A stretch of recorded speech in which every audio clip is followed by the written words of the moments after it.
Have you ever wondered why we use a coin to make a decision? How a coin is a binary object. It has two sides. How we use it to decide who starts a sporting event, who gets that last piece of pie at Thanksgiving. Or for big life decisions, such as, should I move across the country for that new job? Or stay right here where it's safe? Why do we use a coin? A coin, it's a binary object. It has two sides, two possible outcomes, two choices. Binary. As a computer programmer, binary is a pretty important part of my life.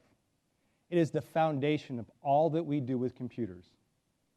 We put information on a screen, and we expect certain things to happen.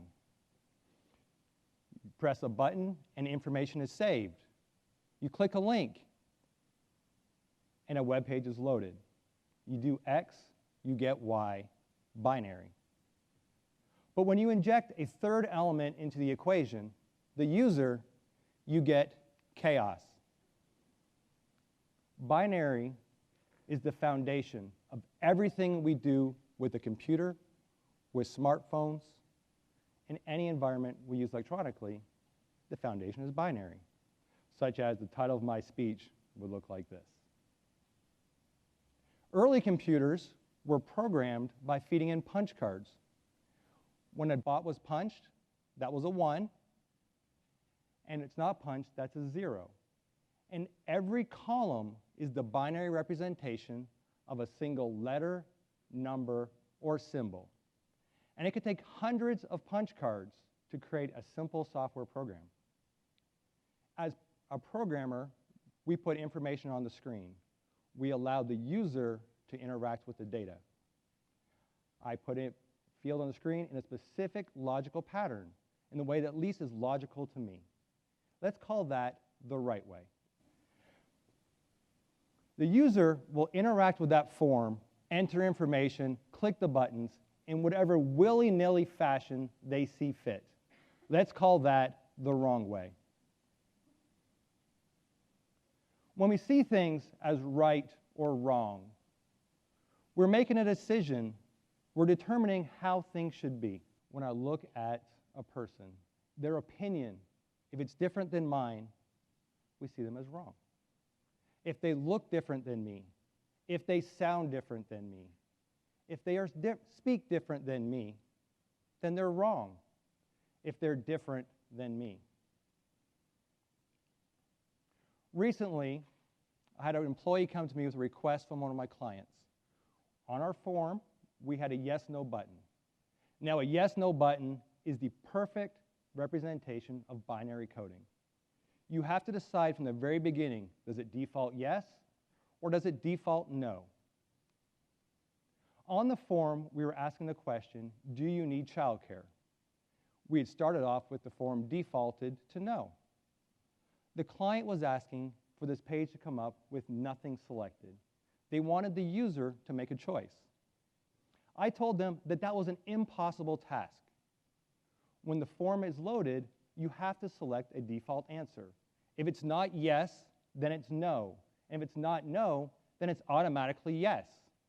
Just like a light switch is either on or it's off, you have to make a choice when you load this form. Fortunately, she would not let this go, and neither would my mind. If I did, I would not be here giving this talk.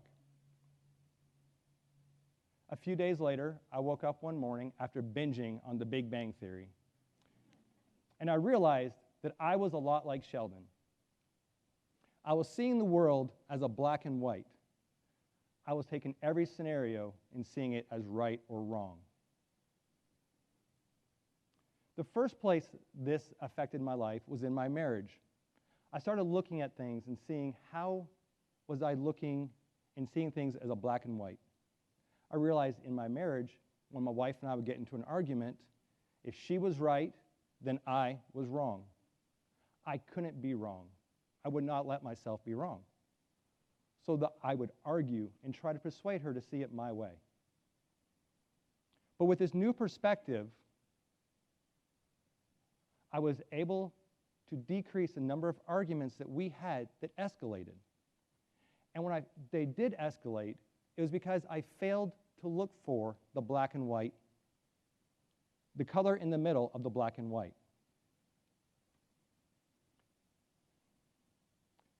Brene Brown says in her new book, Dare to Lead, the big shift is from wanting to be right to wanting to get it right. In improv, there's a concept called yes and. And this concept is the premise that when a person in your sketch with you makes a statement, you take with what they say and you roll with it. For example, if your partner said, "Hey grandma, why are you fishing?" you would not respond, "I'm not your grandma and I'm hunting." You would roll with the fishing grandma, build upon it to get the most laughs. With a black and white mindset, with a binary thinking mindset, we then see things as right or wrong. We look at a scenario, a situation, and try to get it perfect. But the reality is our life is not black and white. Our life is not perfect.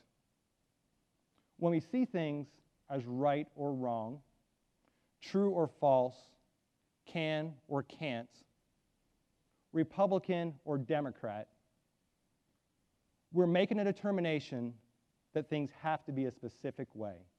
They have to be 100% right. If they're not right, we're not willing to attempt something. We're not willing to try. If we're not perfect, we will not even step into the arena. In our life, we have many opportunities to make a decision.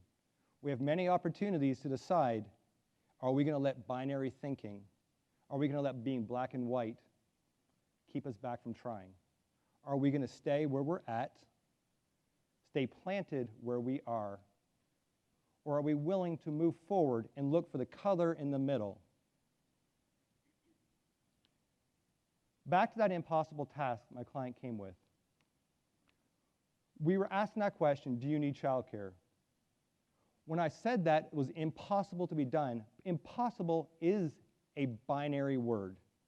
By saying something is impossible, I'm saying I'm not willing to look for a solution. I'm saying that I am right and you are wrong. But when we say something is possible, we're not saying we know the answer right now. We are saying that we are willing to go forth and try to find a solution. Once I acknowledged that it was a possible option, my mind found a solution very quickly. We changed that button from a yes/no to a radio button. Simple solution. Now nothing was selected until the user made a choice. But if we let binary thinking get in the way, we will not have the opportunity to move forward. Sometimes we get so focused on one little thing that we fail to see the picture around it. We fail to see how different life can be. So what if, instead of seeing life like a binary coin, what if instead we saw it like dice with many possibilities, many choices, many outcomes that we can come across? As humans, we have the opportunity to take information in. We have the opportunity to decide how we will respond. Do we stay black and white, or do we look for the color? The key is looking for the color in any scenario, rolling with the yes and being the solution to the problem. Thank you.